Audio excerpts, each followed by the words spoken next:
तो जंतर मंतर पर बहादुर हो। बच्चे को अभी तक कोई न्याय नहीं मिला है। पहले अपना परिचय दो। मेरा नाम ज्योति कश्यप है, मैं पंच कश्यप की माँ हूँ। मैं यूपी मैनपुरी से हूँ। मेरा बच्चा केवल 13 साल का था, वो ठीक ठाक बिल्कुल स्कूल गया। 1 घंटे में खबर आ गई कि आपका बच्चा 2 मंजिला इमारत से कूद गया। आप मेरे बच्चे की तस्वीर देख के बताइए, मेरा बच्चा सुसाइड कर सकता है क्या? उसकी मात्र 13 साल की उम्र थी। वो 2-3 दिन से बोल रहा था कि मुझे पापा 11 बजे ले आना। हम लोगों को नहीं पता था, उसने ये नहीं बताया। उसको क्लास टीचर परेशान कर रहे हैं। सीसीटीवी में देखा, मेरे बच्चे को काफी बार पुलिस किया गया, क्लास टीचर के द्वारा, क्लास के स्टूडेंट के द्वारा। सीसीटीवी मैं चाहती हूँ कि मीडिया के सामने सभी जनता के सामने सीसीटीवी दिखाया जाए कि बच्चों को कैसे स्कूल में परेशान किया जाता है। स्कूल को में डरा धमका के रखा जाता है। बच्चे अपनी बात अपने पेरेंट्स से नहीं बोल पाते हैं। मेरे बच्चे के साथ जो हुआ है वो आप लोगों के बच्चों के साथ ना हो, इसलिए कृपया करके आप सब लोग हमारे साथ थे। मेरे बच्चे को न्याय दिलवाइए। स्कूल का नाम बताओ teacher. Sudati global academy school Mainpuri. Class teacher Amit Mathur और स्कूल के एमडी है लव मोहन, जो मतलब बोल रहे हैं कि सीसीटीवी नहीं, आपका बच्चा जहाँ पे गिरा है। अगर नहीं है तो उन्होंने ये बात किस बेस पर बोल दी कि हमारा बच्चा 2 मंजिला इमारत से कूद गया है? टॉयलेट में कैमरे हैं, क्लास में हर जगह कैमरे हैं, पर छत पर कोई कैमरा नहीं। जहाँ बच्चा गिरा वहाँ पर भी कोई कैमरा नहीं। पुलिस क्या कर रही है? पुलिस कुछ नहीं कर रही है, सिर्फ सीसीटीवी दिखा देती है। बस बच्चों से, छोटे छोटे बच्चों से पूछताछ करवाती है। अब स्कूल इतना बड़ा स्कूल है, क्या स्कूल में सिर्फ छोटे बच्चों ने ही देखा है इस घटना को? कोई स्कूल में और मौजूद नहीं था। जो वहाँ का कंप्यूटर ऑपरेटर है अभिषेक यादव, क्या उसकी जिम्मेदारी नहीं थी कि सुबह की मॉर्निंग के बच्चे, छोटे बच्चे, बड़े बच्चे सभी आते जाते हैं, कोई बच्चा कहाँ जा रहा है कहाँ नहीं जा रहा है, उसकी रिस्पॉन्सिबिलिटी है। पर उसने अपनी जिम्मेदारी नहीं निभाई। अगर वो उस टाइम देखता तो मेरा बच्चा शायद अभी जिंदा होता। मेरे बच्चे को न्याय दिलवाइए, स्कूल को बंद करवाइए, उसकी मान्यता रद्द करवाइए। बस क्या कहना चाहेंगी योगी आदित्यनाथ जी को? मैं उनसे डायरेक्ट बात करके स्कूल की मान्यता रद्द करवानी चाहती हूँ। जो अभी तक जयपुर में हुआ है हमारा के साथ स्कूल में, सेम वैसी ही कंडीशन मेरे बच्चे के साथ भी हुई है। जो शासन प्रशासन ने अनदेखी की है जी उस बच्चे के प्रति। इसके पीछे किसका हाथ आपको लग रहा है? मुझे तो अमित माथुर, वहाँ के एमडी लव मोहन। कोई पुराना जी नहीं, अभी इसी साल बच्चे का एडमिशन कराया था। 3-4 महीने हुए थे एडमिशन कराए। 8 साल से मेरे बच्चे सिटी पब्लिक स्कूल में पढ़ रहे हैं, तो ऐसी कभी कोई बात नहीं हुई। कोई भी अगर दिक्कत होती थी स्कूल से तुरंत फोन आता, डायरी में नोट लिख कर आता। पर इस स्कूल से कोई खबर नहीं आती। कभी बच्चे को परेशान किया जाता। बच्चा मतलब पल पल पे बीमार हो रहा था। हम लोगों ने पूछा भी तो हमने कहा चलो डस्ट वगैरह हो जाती, हो सकता है इसकी वजह से दिक्कत हो। बच्चे से काफी बार पूछा, बच्चा नहीं बताता था डर की वजह से। बच्चे की उम्र कितनी थी? 13 साल। कौन से क्लास में पढ़ रहा था? 9th क्लास में, LBS का छात्र था। उसके दोस्तों ने क्या कहा, क्या बयान दिया? सर उसके दोस्त कुछ नहीं, सब पूरे क्लासमेट सब एक जैसे ही है, सब उसका मजाक उड़ा रहे हैं क्लास में। वीडियो में आ रहा है उसमें। सीसीटीवी में चाहते हो या सीसीटीवी सबको दिखाया जाए? उसमें बच्चे मजाक बना रहे हैं, टीचर सब बच्चे मजाक बना रहे हैं। कौन सा थाने का मामला है ये? टीचर भी बदतमीजी खाना कोतवाली मैनपुरी। बच्चे बना रहे, टीचर साथ में वहीं पे टीचर खड़ा वो देख रहा है। आगे उसको दूसरे को होगा इसका उपचार होगा। कोई बात नहीं, बोलो। कोई नहीं सोनो, थोड़ा हिम्मत करो, पीछे हो जाओ। अपनी बात तो रखनी है।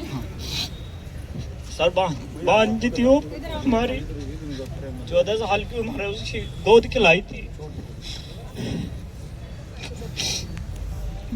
उसके साथ अत्याचार करा, पहले नशीला पदार्थ खिलाया और फिर बलात्कार किया 3-4 लड़कों ने, और सिर्फ केवल एक पे कार्रवाई करके और बाकी का नाम हटा दिया।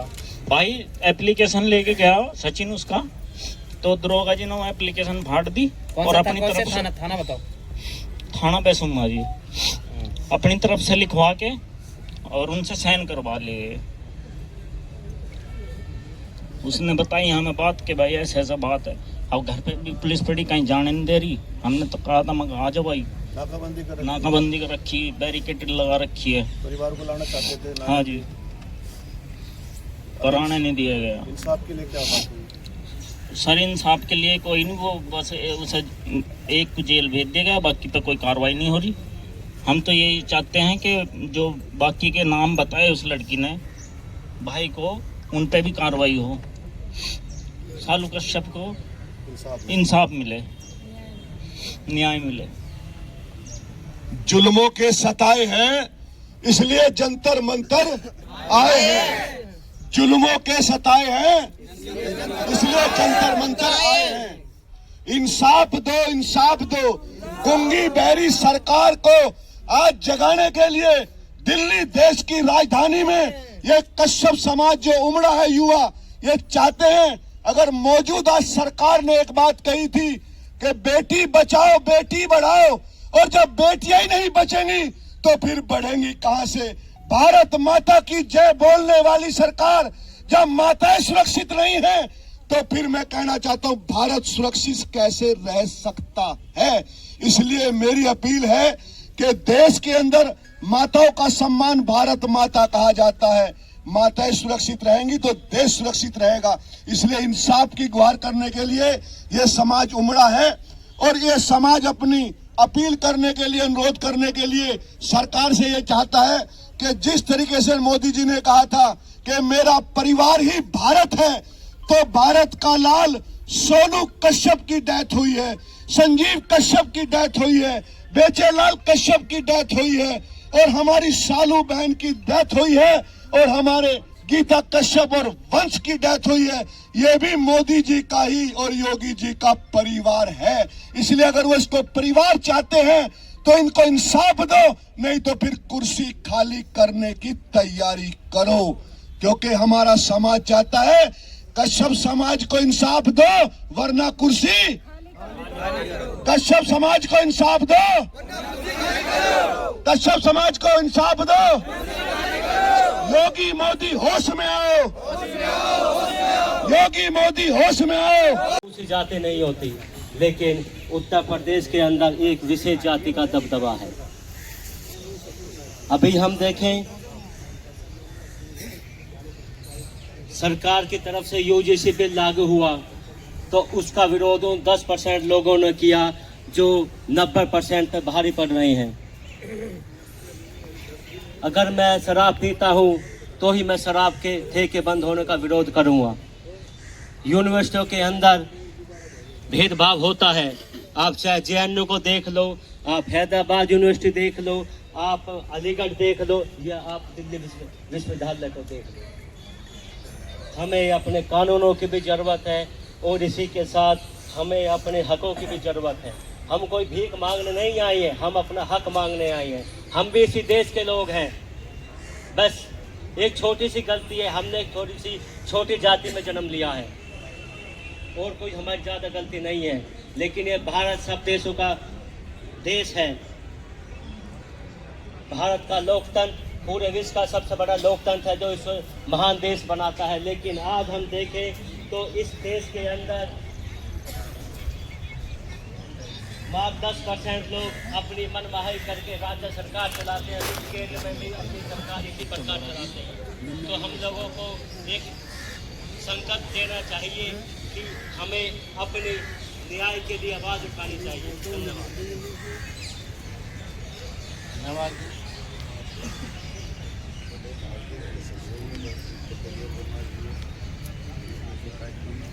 बहन विरागना फूलन देवी, बहन विरागना फूलन देवी। मैं इस भारत सरकार और उत्तर प्रदेश तानाशाही सरकार को कहना चाहता हूं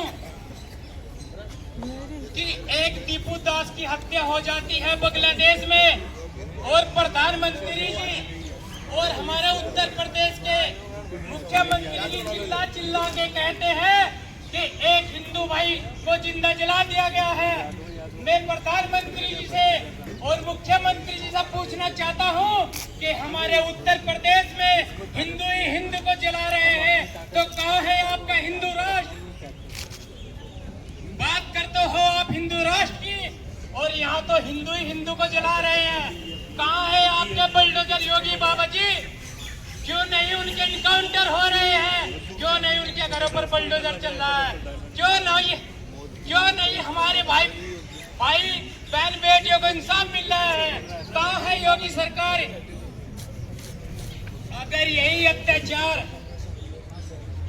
हमारे एसटी, एससी, ओबीसी के लोगों से हो जाते तो ये भाजपा सरकार अभी तक उनका किसी भी चौराहे पर इनकाउंटर करा देती और उनके घरों पर कभी का बुलडोजर चल गया होता। तो सम्मानित साथियों, मैं आप सभी को कहना चाहता हूँ, ये तानाशाही सरकार हमारी नहीं है। ये तानाशाही सरकार